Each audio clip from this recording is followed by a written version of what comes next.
जय हिंद दोस्तों, मैं महेंद्र शर्मा स्वागत करता हूं मेरे YouTube चैनल में आपका। उम्मीद करता हूं आप खुश और स्वस्थ है। दोस्तों जैसा कि आपको पता है, टीटीपी के आगे इमरान खान ने हाथ फैला दिए हैं और हाथ फैलाते ही पाक मीडिया में भी एक फरमान आ गया है कि तुम टीटीपी की जितनी हो सके उतनी बढ़ाई करो और उनकी चढ़ाई करो और उनको ऐसे साबित करो कि वो बंदे बदल चुके हैं, उनकी नीतियां बदल चुकी है, वो मानवता के लिए काम कर रहे हैं। तो दोस्तों देखिए ये कैसे पैरवी कर रहे हैं टीटीपी की और इमरान खान के साथ बात करने की कि ये मुज़ाकरात हो के इनके और इनको माफ कर दिया जाए। जबकि दूसरी तरफ टीटीपी की तरफ अगर आप देखा जाए तो टीटीपी इनको माफ करने के उसमें मूड में नहीं है। ये तो नेले पे देला हो गया, क्योंकि एक तरफ तो ये कह रहा है, इमरान खान बोल रहा है कि मैं माफ कर दूंगा, लेकिन टीटीपी कह रही है हम तुझे माफ करें या ना करें। तो दोस्तों देखिए डिबेट और कैसे ये पाकिस्तानी झूठ का प्रोपेगेंडा टीटीपी का पूरे विश्व के सामने रख रहे हैं और विश्व से भी ज्यादा अपने पाकिस्तानी लोगों के सामने रख रहे हैं, जिनके बच्चों को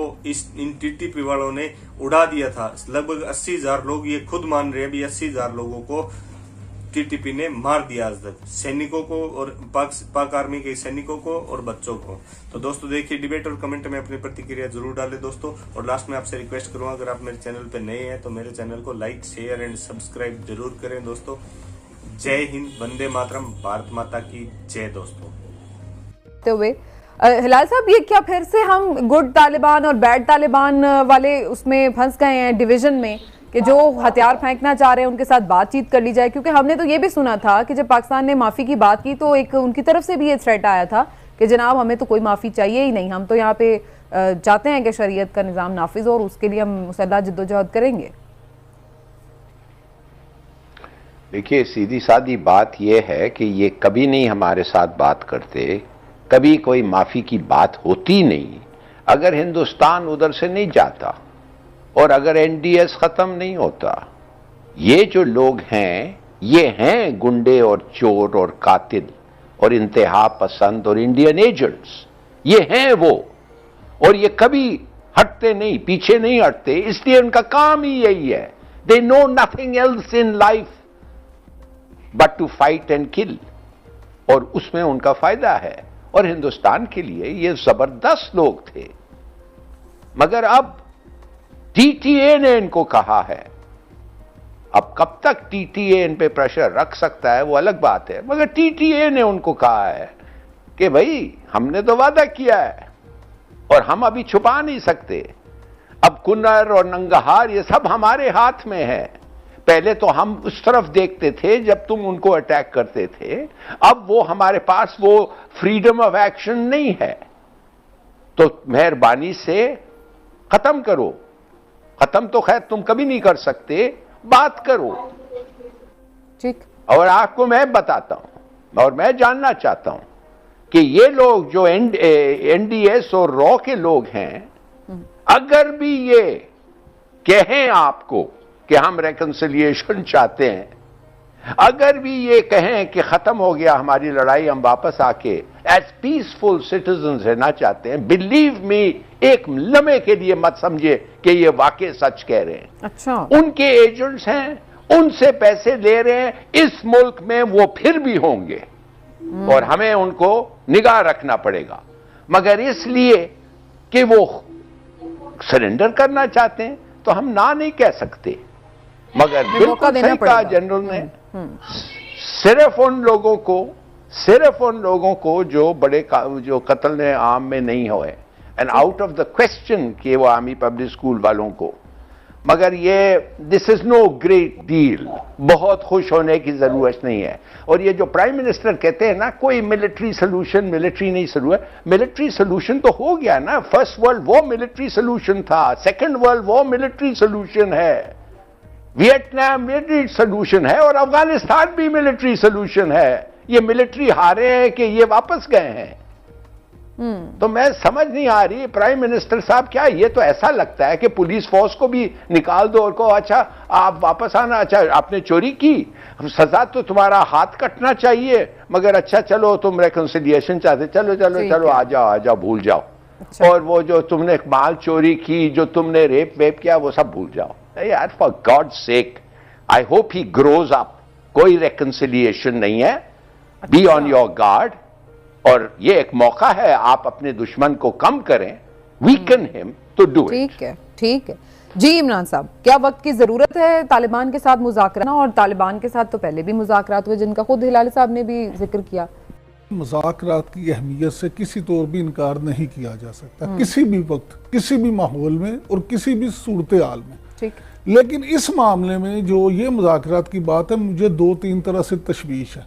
अच्छा। पहली बात ये कि आप मुझे ये बताएं कि पाकिस्तान का इतना अहम फैसला ये कि आप एक ऐसी जमात, एक ऐसा गिरोह, एक ऐसे लोग जिन पे पाकिस्तान में 80,000 से जायद जाने लेने का इल्ज़ाम है, 80,000 से जायद जानों का फौजी जवान हो, वो फौजी अफसर हो या वो सिविलियन हो, 80,000 से ज़्यादा तो सरकारी दादोशुमार के मुताबिक हमने जानों का नजराना दिया है ना, जिनके हाथ जिस के हाथ इन हुनों से रंगे हुए हैं और वो कबूल भी करते हैं, उनके साथ हम मुज़ाकरात करने जा रहे हैं। और कौम को आप इत्मीनान में नहीं ले रहे, पार्लियामेंट को आप इत्मीनान में नहीं ले रहे, और हमें पता कैसे लग रहा है, पूरी कौम को पता ऐसे लग रहा है कि गैर मुल्की टीवी है, तुर्की टीवी, आप उसको इंटरव्यू दे रहे हैं और उसमें इंकशाफ कर रहे हैं।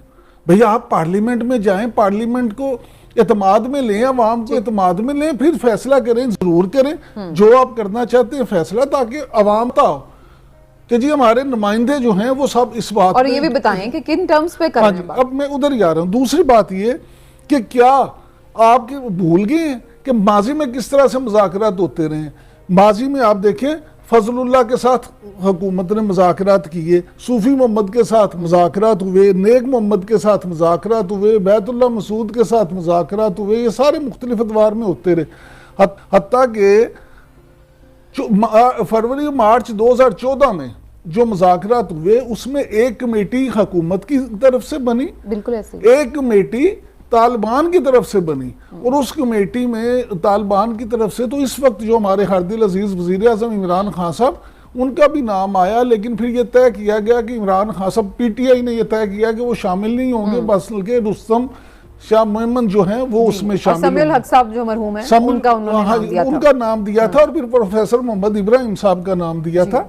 इसी तरह हुकूमत की तरफ से इरफान सिद्दीकी साहब थे, रहीमुल्लाह यूसुफ ज़ई मरहूम थे, और ये मेजर आमिर उस कमेटी में थे। तो ये सब जो थे कमेटी का, ये नवाज शरीफ दौर में जो मुज़ाकरात हुए सारे मामला तो सिर्फ देखना ये है कि मुज़ाकरात से क्या पहले आपको कोई फायदा हुआ, क्या आपने उस वक्त उन पे काबू पा लिया था, या वो आपको मुज़ाकरात खेल के फायदा अपना उठाते हैं। ठीक है, ये सारी चीजें हैं जिस पे वजीर आजम साहब ने गौर करना। ठीक है, इस पे सबसे लेकिन उसमें वो कह रहे हैं ना, अब वो वीक फुटिंग्स पे हैं, अब वो खुद मजबूर हो रहे हैं, इसलिए वो मुज़ाकरात की तरफ से, जिस तरह जनरल साहब ने कहा कि उनकी तरफ से इंदिया भी दिया गया कि हम करना चाहते हैं। बिल्कुल ठीक है, जनरल साहब ने जो फरमाया, लोधी साहब ने, बिल्कुल ठीक है कि वो कमजोर हो गए। अब उन्हें तालिबान की तरफ से भी ये कहा जा रहा है, टीटीए की तरफ से, कि जनाब हम आपको सपोर्ट नहीं करेंगे, आप अपने मामलात को तय करें। ठीक मान लेते हैं, लेकिन क्या ये आम माफी होगी?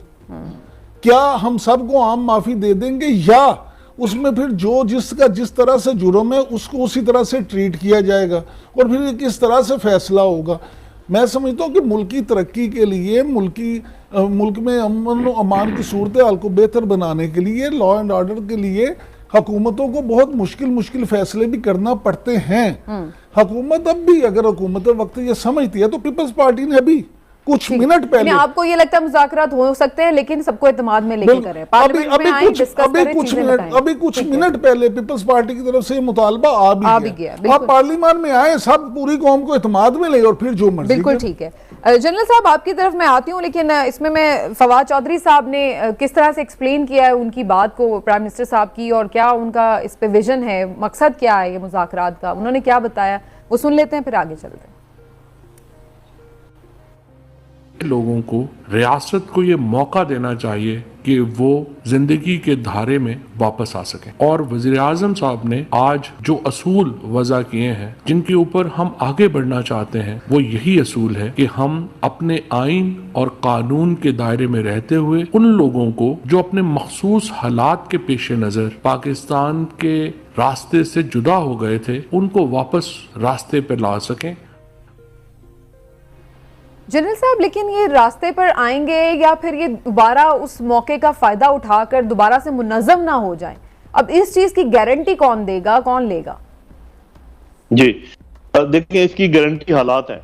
पहले ये था कि जब भी बातचीत होती थी उसको सैबोटाज करने के लिए अफगानिस्तान में CIA मौजूद थी, रॉ मौजूद थी, NDS मौजूद थी, और उन्होंने हमेशा ऐसे किया कि जब मुलाकात किसी नजदीक पहुंचते थे किसी नतीजे के, एक साइड को बॉम्ब कर देते थे। जैसे मंसूर से जब बातचीत हो रही थी, मुल्ला मंसूर से, तो उसको ऐन उस वक्त मार दिया गया जबकि काफी हद तक बातचीत आगे बढ़ चुकी थी।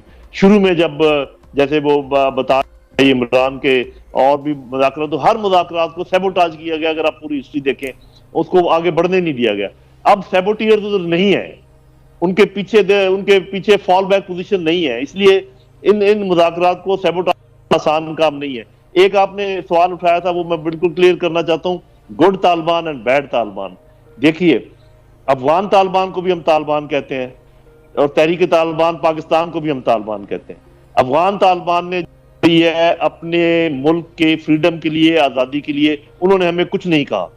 तहरीक तालिबान पाकिस्तान में एक भी गुड तालिबान नहीं है, they are all bad Taliban.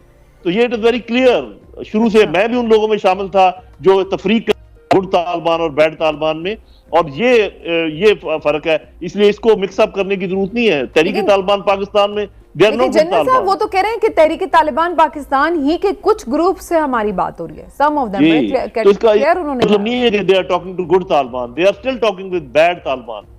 तो